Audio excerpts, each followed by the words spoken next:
Danny T. What's up, my boy? King Sports 1. King You know what to hear first. Sports You know we cover every turf. 1. The best broadcast presenter. Danny T, the best broadcast presenter.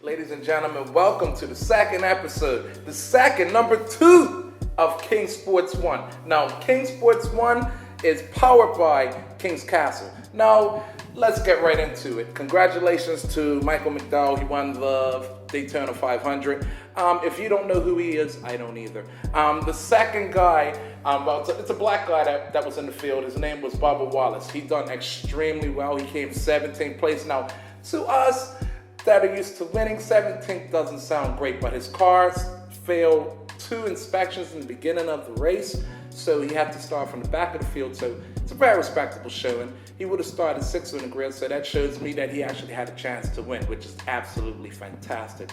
Well done to him, and well done to Michael McDowell. I hope to hear more of you in the future.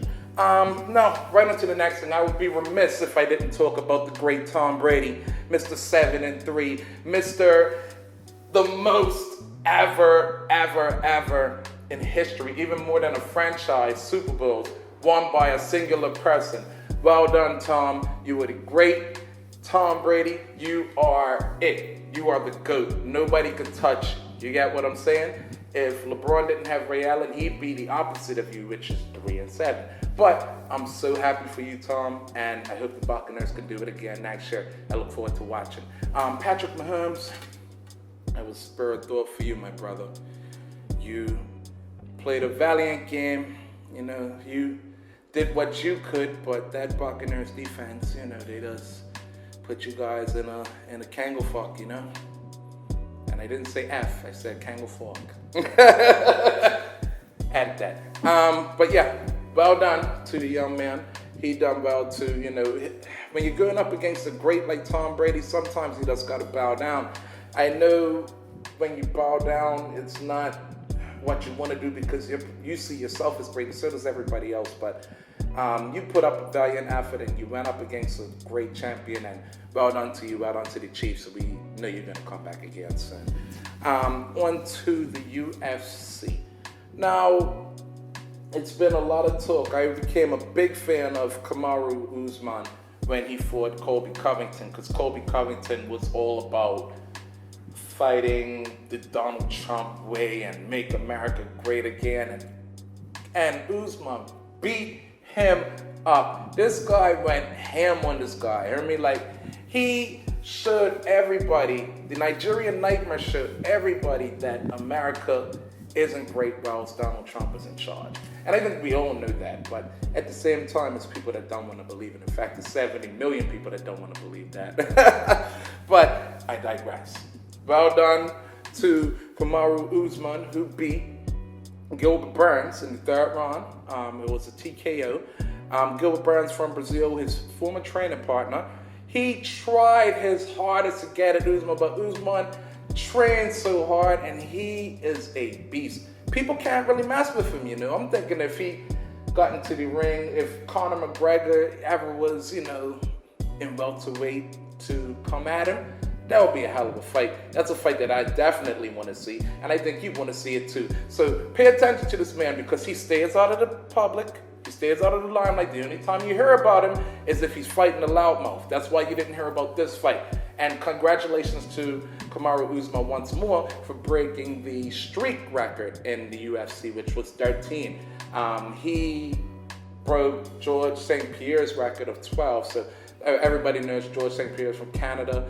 One of the greatest to ever do it. And this young man just stepped up and took the crown and did everything that he had to do. So well done again to you, and we'll keep it pushing from there. Okay, now on to the Premiership. This week in the Premiership, Manchester City went up against Spurs. Now that's normally a heavyweight title kind of match.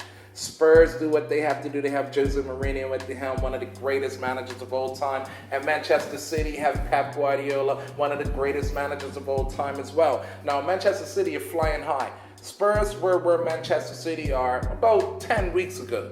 They were flying high too, as Manchester City was looking to get things together. But now the whole the script has flipped, people. Like, it's been completely upheld, it's been completely changed. Manchester City have taken over the Premiership, and I'm not saying that to big them up. It's just it's a big time fact. They are on a record-breaking run. They have won 16 games in a row in all competitions. The last team to do something like that, which was 14 in a row, we have to go back to the 1800s when Preston did it, the early 19th century, which is amazing. Great stats, great for Manchester City. They won 3-0 against Spurs. Spurs, you try hard, but you got to try harder, baby. You definitely got to try harder. I know your fans are looking for you to try harder, so make sure you do. I'm remiss. I really don't know how to describe Spurs since Mourinho took over. He tries hard. I like how he tries. I like how he tries to get that dog into his players, that bullishness, all of that stuff that you think would make a champion. He has it because he's been a champion for so long. I just think that a lot of the Spurs players now have to buy into it again, because when he came there, he made sure that they were on point. And now they're kind of tailing off a bit. Kind of like a girl that's left a relationship mentally but not physically yet. You get what I'm saying? So we don't want to leave any relationships, people. Let's stay together. Mourinho, get your act together. And on to the next game. Liverpool versus Leicester. Now, Leicester were at home at the King Power Stadium. Liverpool took the lead through Mo Salah. They were doing their thing, and it's one of those type of things where last year it would have been game over, game, set, match. You know, nothing. They ain't coming back. The game is finished. But then when you look at what Leicester did, they came back and they won 3-1. They scored 3 goals in 8 minutes. 8 minutes. I could think of a few things I could do in 8 minutes, but they finished the game in 8 minutes, which is amazing. And I have to give my props to Leicester. They have definitely shown themselves to be title contenders after that shock title win back in 2016. I like the way that they play football. Brendan Rodgers has them kicking, and if you have a problem with it, feel free to message me and we can have a discussion. Maybe I'll have you on the show. Hey. And also, we'll go into the next one, which is Arsenal and Leeds. Arsenal beat Leeds 4-2. Aubameyang came back, and we wish Aubameyang well. I know his mom is very sick. Aubameyang came back and scored his first ever hat-trick in the Premiership. This guy scores goals for fun, but that was his first ever 3-goal haul in the Premiership. So I have to give kudos to him, kudos to the young man, and let him know that we are supporting you in your time of struggle. And we also want you to know that we hope you keep Arsenal flying high, because that's where they need to be. They're too good to be just any other club. Like, I grew up watching the great Thierry Henry, so please don't let me down. I'm not even a fan of Arsenal, but I just know what they do. And I just want you to make sure that you keep that thing going. Let's keep it going, brother. Let's keep it going. Then next up, we got less, glamorous results. Burnley beat Palace 3-0. I don't think anybody cares about that. Villa and Brighton, they played into a 0-0 draw. I don't think anybody cares about that either. But we'll go to Manchester United, who everybody loves. Everybody loves the good Manchester United. So they played. Now, they are the closest challengers to Manchester City at the top of the Premiership. Now, Manchester United are supposed to be putting on a market. They're supposed to be making a statement. They are supposed to be the team that everybody wants to see. They are supposed to be the team that everybody supports. They are supposed to be the team that is up here on the great exalted Manchester United. But they played West Brom. And West Brom are 19th in the Premiership. Now, in case you don't know, the Premiership consists of 20 teams. West Brom are 19th. Manchester United are 2nd. Now, West Brom take the lead in 2 minutes. United tried to recover, really can't. They get a beautiful goal from Bruno Fernandes, who has been their player of the season, by the way, and they make it 1-1. But that's all they can muster against West Brom. So the Premiership isn't a walkover league. I just want Manchester United to get off that arrogant high horse that they're on. Come on, man. We all know that you guys have got a lot of great players, and we all know that they can work well as a team, but there's too many individuals. Pogba needs to be linking up with McTominay. McTominay needs to be linking up with Fernandes, of course, as I said. We could get the fullbacks into it, Luke Shaw, and also the defensive pairing. Man, that defensive pairing of Maguire and Lindelof. I don't know where it came from.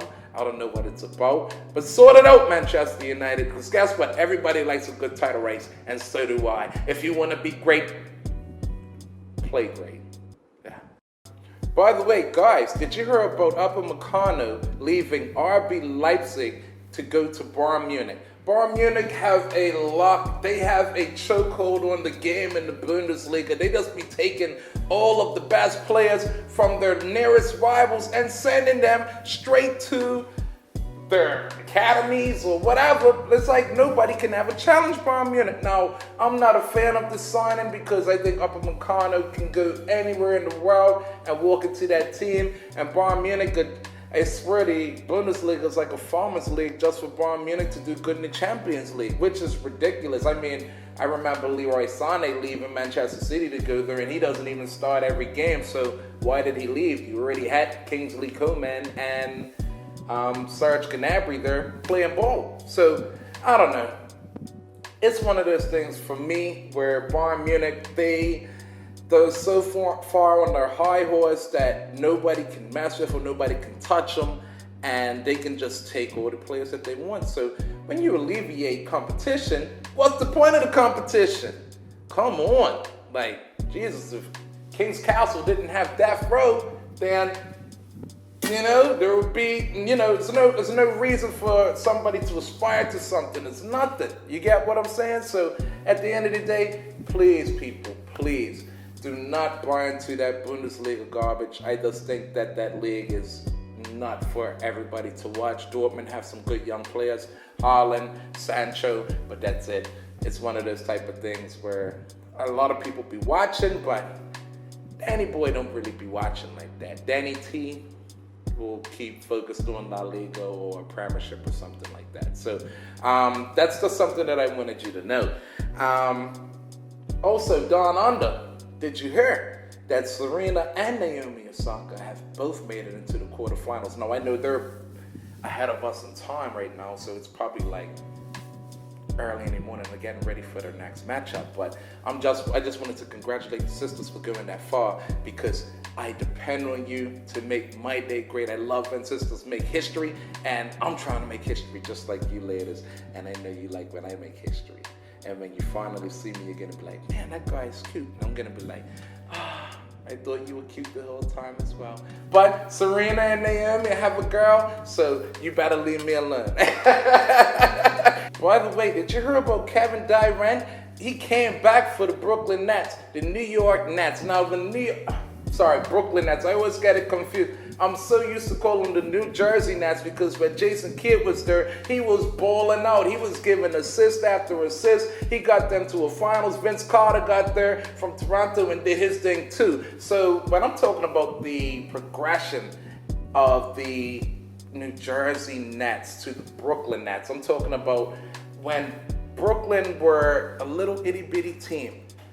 When they were a little itty bitty team, they were just trying to, get people to come to watch them. Nobody could make that 5 o'clock traffic to go all the way to Jersey to watch that game.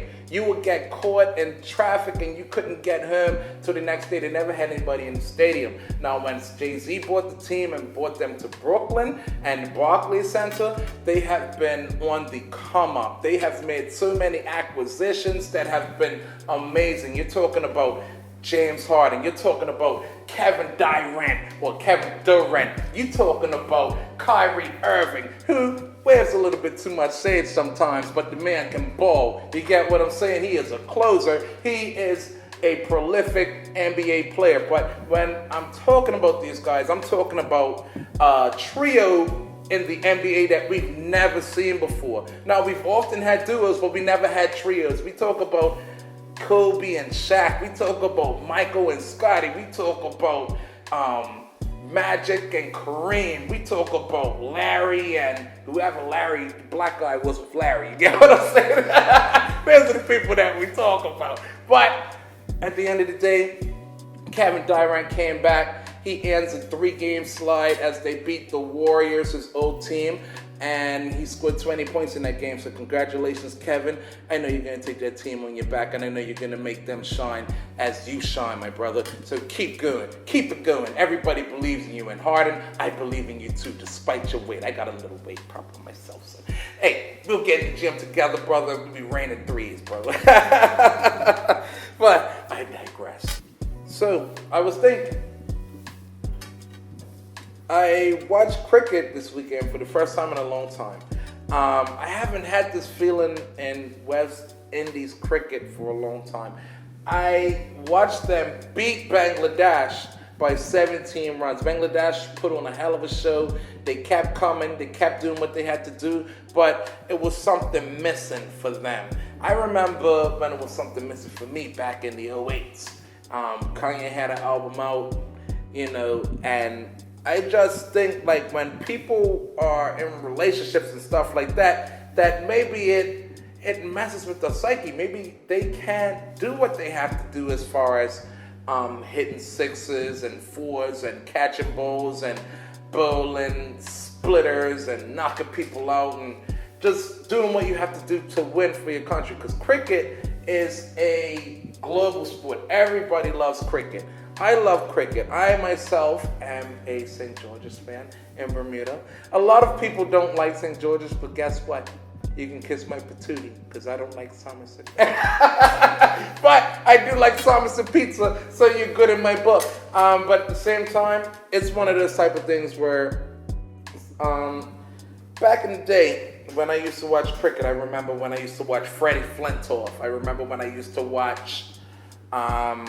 it's a lot of Nasser Hussain, a lot of great cricketers. You're talking about Shivering Shandapur. You're talking about Ramnaresh Sarwan. You're talking about Brian Lara. You're talking about Chris Gale. These guys are monsters of the game. Guys that came through the cracks of the West Indies and made themselves something and made themselves relevant on the world stage to the point where they can be put on a pedestal with everybody else. You get what I'm saying? So I love cricket for what it's done. It's kind of the islands basketball where they bring people out of the hood and they make them something. You get what I'm saying? So big ups to the West Indies. Big ups to everybody else. I'm going to talk about my studs and my duds of the week. Now, my stud of the week has to be Mr.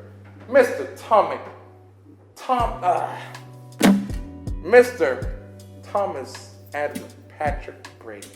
Thomas Edward Patrick Brady, you are the stud of the week because you have won more Super Bowls than any franchise in history. And brother man, I salute you. I take my hat off to you if I had one on. You have done well and I rate you for life.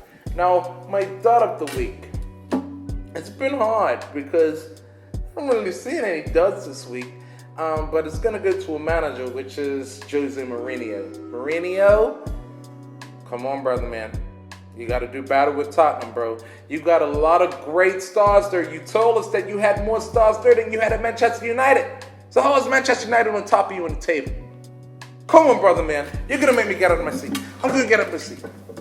Mourinho, come on, bro. You can do it. I know you can because you're that great. Play great, bro. Do your thing and get your players playing. Okay? Do your job and make sure that you do it correctly so people believe in you and your players believe in you. Come on, I don't want to make you a dud. You need to be a stud, bro. Everything that you won, come on, B. Don't make me a butt. Do your thing and I'm going to do mine. Okay? Make sure next week. So I'm going to put you in my pick 6. I'm going to win some money off you. All right, guys. I digress. I just wanted to let you know I love you. I appreciate you. I want you to be as great as you can be, as great as I think I am sometimes. You get what I'm saying? But I don't want you to forget to like, share, and subscribe, especially on Instagram at KingSports1. And then I don't want you to forget to like, share, and subscribe on our YouTube page, King Sports One, powered by King's Castle. Go follow King's Castle too. I love you, baby. I hope up, you my look as boy? good as I do tonight. Pharrell in the King gym. Sports One. King You know what I hear first. Sports You know we cover every turf. 1. The best broadcast presenter. Danny T, the best broadcast presenter.